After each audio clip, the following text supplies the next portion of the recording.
আমরা দেখব যে কীভাবে প্রপার্টি ফাইল ক্রিয়েট করা যায় এবং প্রপার্টি ফাইল থেকে প্রপার্টিগুলো রিড করা যায়। তার আগে আমাদের জানতে হবে যে আসলে ডট প্রপার্টিস যুক্ত এই ফাইলগুলো কি। জেনারেলি ডট প্রপার্টিস যুক্ত যে ফাইলগুলো থাকে এই ফাইলগুলোতে আমরা আমাদের অ্যাপ্লিকেশনের কনফিগারেশন, তারপরে ডাটাবেজের কনফিগারেশন, এই জিনিসগুলো সাধারণত আমরা ডট প্রপার্টিস ফাইলের মধ্যে লিখে রাখি। পরবর্তীতে আমরা ওই প্রপার্টিস ফাইল থেকে গেট করার মাধ্যমে ওই নির্দিষ্ট প্রপার্টিসের ভ্যালুগুলোকে পেয়ে থাকি। একটা প্রপার্টিস ফাইলের স্ট্রাকচারটা কীরকম হয়? প্রপার্টিস ফাইলের স্ট্রাকচারটা হয় হচ্ছে এরকম। নর্মালি এটা কি এবং ভ্যালু এরকম পেয়ার আকারে তৈরি করা হয়। মনে করেন জাস্ট একটা ডট প্রপার্টিস ফাইলের ভিতরে এই একটা কি থাকে, দ্যাট মিনস একটা ভেরিয়েবল আর ওই ভেরিয়েবলের ভ্যালু, এরকম কি এবং ভ্যালু এরকম পেয়ার দিয়ে এটাকে তৈরি করা হয়। জাস্ট এটাই একটা প্রপার্টি ফাইলের স্ট্রাকচার। দ্যাট মিনস কি মানে হচ্ছে একটা ভেরিয়েবল এবং ভ্যালু মানে হচ্ছে ওই ভেরিয়েবলের আন্ডারে ভ্যালু, সিম্পল স্ট্রাকচার। তো এরকম একটা প্রপার্টিস ফাইল, আমি এই প্রপার্টিস ফাইলটা প্রথমে রিমুভ করে দিই। কীভাবে তৈরি করা যায় আমরা আইও প্যাকেজের কাজ এর আগে দেখছি। এর মধ্যে file input stream, output stream, এগুলোর কাজ দেখছি। এগুলোকে ব্যবহার করে আমরা আসলে একটা প্রপার্টিস ফাইল তৈরি করব। তো প্রপার্টিস ফাইল তৈরি করার জন্য আমরা একটা প্রপার্টিস ফাইলের অবজেক্ট তৈরি করব। এই প্রপার্টিস ফাইলটা আসলে কোথায় থাকে? এটা প্রপার্টিস ফাইলটা অ্যাকচুয়ালি থাকে হচ্ছে জাভা ডট ইউটিল প্যাকেজের মধ্যে। জাভা ডট ইউটিল ফাইলের মধ্যে প্রপার্টিস ফাইল থাকে। তো Java dot util dot properties. তো আমরা প্রপার্টি ফাইল এমনি হাতেও তৈরি করতে পারি। দ্যাট মিনস আমরা এখানে সরাসরি একটা ফাইলের এক্সটেনশন ডট প্রপার্টিস দিয়ে প্রপার্টিস ফাইল তৈরি করতে পারি, সেই ফাইলটাকে সেভ করে রাখতে পারি।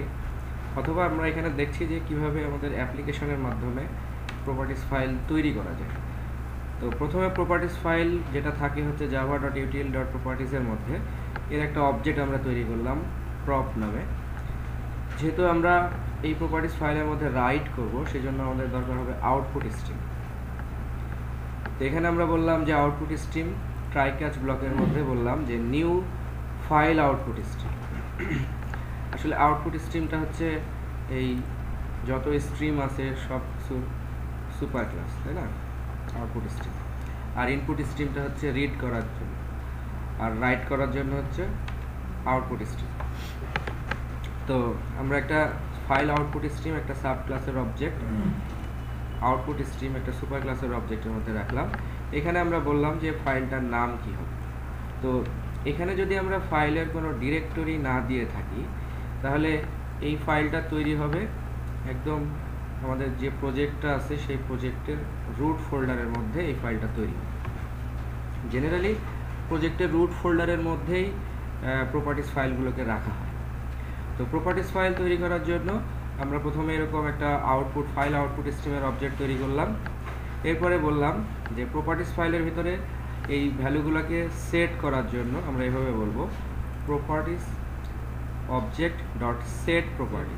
সেট প্রপার্টির ভিতরে ভ্যালুগুলো থাকবে হচ্ছে ম্যাপের মতো, কি এবং ভ্যালু পেয়ার। যেমন এটা হচ্ছে কি এবং তার ভ্যালু হচ্ছে এইটা, এটা হচ্ছে কি তার ভ্যালু হচ্ছে এইটা। এভাবে আমরা তিনটা প্রপার্টি সেট করলাম। এবং এই ফাইলটাকে স্টোর করার জন্য আমাদের প্রপার্টিসের একটা মেথড আছে। এই প্রপার্টিসের ভিতরে প্রপার্টিস প্রপ ডট স্টোর, এর ভিতরে আমরা প্রপার্টিস ফাইলটা ক্রিয়েট করলাম এই নামে। তাহলে প্রপার্টিস ফাইলটা ক্রিয়েট হলো।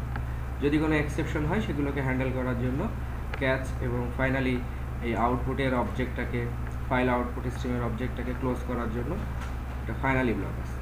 তো এটা যখন আমরা রান করব তখন এখানে কোনো আউটপুট নাই, জাস্ট বিল্ড সাকসেসফুল। আমরা এখানে গেলে ডিরেক্টরিতে গেলে দেখতে পাবো যে এই কনফিগ ডট প্রপার্টিস এই ফাইলটা তৈরি হয়ে গেল। এই ফাইলটার মধ্যে আসলে আছে কি, আমরা যা কিছু এখানে দিলাম সব কিছু এখানে তৈরি হয়ে গেছে। যেই প্যারামিটারগুলো আমরা এখানে বলছিলাম, যেই কি এবং যে ভ্যালুগুলো দিয়েছিলাম সেই কি এবং সেই ভ্যালু নিয়ে একটা প্রপার্টিস ফাইল তৈরি হয়ে গেছে। এটা প্রপার্টিস ফাইলের অটোমেটিক ফিচার, যে কবে ক্রিয়েট হলো এটা অটোমেটিকভাবে আসে বাই ডিফল্ট। স্যার এটা আবার এসএমইউ ডিসএমইউ এটা অ্যাসেন্ডিং ডিসেন্ডিং এর কোনো ব্যাপার না, এটা অ্যাকচুয়ালি অ্যাসেন্ডিং ডিসেন্ডিং এর কোনো ব্যাপার না, এটা যেভাবেই থাকুক থাকলেই হচ্ছে, যে কোনো জায়গায় একটা প্রপার্টি আর প্রপার্টির ভ্যালু থাকলেই হচ্ছে। এখন এই প্রপার্টিস ফাইলটাকে আমরা রিড করার জন্য দেখব হচ্ছে ব্যবহার করব ফাইল ইনপুট স্ট্রিম। ইনপুট স্ট্রিমের মাধ্যমে ওই একই রকম আমরা আগে প্রপার্টিস ফাইলের অবজেক্টটা তৈরি করব, ইনপুট স্ট্রিমের অবজেক্ট নিয়ে তার ভিতরে ফাইল ইনপুট স্ট্রিমের অবজেক্ট দিলাম, সেখানে আমরা ফাইলটা বলে দিলাম। তারপরে এটা হচ্ছে প্রপার্টিস ডট লোড, এটা ছিল হচ্ছে প্রপার্টিস ডট স্টোর, আর রিড করার জন্য আমাকে বলতে হবে প্রপার্টিস ডট লোড, লোডের মধ্যে এই অবজেক্টটা। এখন আমরা এই প্রপার্টিসের ভ্যালুগুলোকে ইন্ডিভিজুয়ালি গেট করতে পারি। ইন্ডিভিজুয়ালি গেট করার জন্য আমরা এরকম লিখব যে প্রপার্টি ডট গেট প্রপার্টি, ওই প্রপার্টির নাম দিলে আমরা প্রপার্টির আন্ডারে যে ভ্যালুগুলো আছে সেগুলো পাবো। ইন্ডিভিজুয়ালি গেট করার জন্য আমরা এটাকে ইন্ডিভিজুয়ালি এরকমভাবে লিখতে পারি। আর যদি আমরা মনে করি যে ওই ফাইলের ভিতরে যা কিছু আছে সব কিছুকেই আমরা প্রিন্ট দিব, তখন আমরা এরকম একটা ইনিউমারেশনের মাধ্যমে property dot gate property names, এখান থেকে আমরা ইনিউমারেশনের অবজেক্টের মধ্যে বলবো E dot has more elements, অর্থাৎ যতক্ষণ পর্যন্ত এলিমেন্টস আছে। প্রপার্টি ফাইলের ভিতরে ওই কি ভ্যালুগুলোকে পাওয়ার জন্য আমরা বলবো যে নেক্সট এলিমেন্ট, এটাকে স্ট্রিংয়ে কাস্ট করে নিলাম।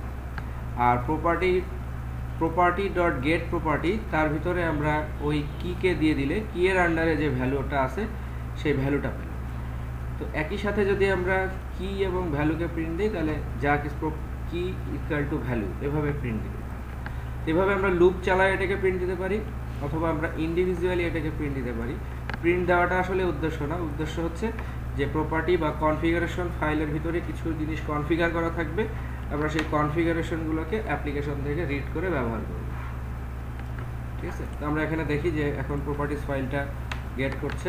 এই প্রথম তিনটা আমরা দেখতে পাচ্ছি যে ইন্ডিভিজুয়ালি কিভাবে এগুলোকে রিড করছে, আর তারপরে তিনটা আমরা দেখতে পাচ্ছি যে লুপ চালিয়ে ইনিউমারেশনের মাধ্যমে এটা হোয়াইল লুপ চালায় কিভাবে আমরা প্রপার্টির ভ্যালুগুলোকে, একই সাথে আমরা এখানে প্রপার্টির নামও পাচ্ছি, আবার একই সাথে প্রপার্টির ভ্যালুও পাচ্ছি।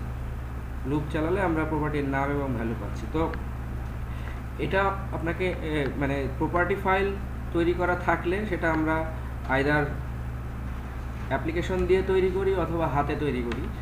প্রপার্টিস ফাইল তৈরি করা থাকলে ওই প্রপার্টির নামগুলো আমার জানা থাকবে, সেই কারণে জেনারেলি আমরা তখন ওই নামগুলোকে নির্দিষ্ট প্রপার্টিগুলোকে পাওয়ার জন্য জেনারেলি তখন গেট প্রপার্টি মেথড ইউজ করা হয়। দ্যাট মিনস হোয়াইল লুপের ব্যবহারটা খুব কম, কারণ এখানে প্রপার্টি ধরে ধরে কাজ করতে হয়, যার কারণে নির্দিষ্ট প্রপার্টির ভ্যালুকে রিট্রিভ করে সেটাকে ইউজ করতে হয়। তো সেই জন্য এই সিঙ্গেল ইউজটা খুব বেশি হয়, এরকম লুপ চালায় ইউজটা খুব কম হয়। তো এটা করতে গেলে আপনাকে ওই প্রপার্টিটার নাম অ্যাপ্রোপ্রিয়েটভাবে লিখতে হবে, যেভাবে যে আমরা প্রপার্টিটার নাম লেখা হয়েছিল, যেটা কি দেওয়া হয়েছিল, সেই কি এর ইয়েটা আপনাকে অ্যাপ্রোপ্রিয়েটভাবে দিতে হবে। দিলে তখন আমরা এই প্রপার্টির ভ্যালুগুলোকে রিড করতে পারি। তাহলে জেনারেলি প্রপার্টিস ফাইলগুলো হচ্ছে অ্যাপ্লিকেশনের কনফিগারেশন ফাইল। যে কোনো ধরনের কনফিগারেশন সেটিংস আমরা প্রপার্টিস ফাইলের মধ্যে রাখবো। প্রপার্টিস ফাইলটা আইদার অ্যাপ্লিকেশন থেকেও তৈরি করা যায়, আর আইদার আমি জেনারেলি এটাকে হাতেও তৈরি করতে পারি। হাতে তৈরি করে দ্যাট মিনস নিজে থেকে তৈরি করা আর কি, জাস্ট একটা ডট এক্সটেনশন ফাইল দিয়ে নিজে থেকে তৈরি করে প্রপার্টিসে ওর ভিতরে আমরা কনফিগারেশনগুলো লিখে রাখি। পরবর্তীতে অ্যাপ্লিকেশন দেখবে যে ওই কনফিগারেশনের ভিতরে কী কী লেখা আছে, সেই অনুযায়ী তখন ওই অ্যাপ্লিকেশনটা রান করবে।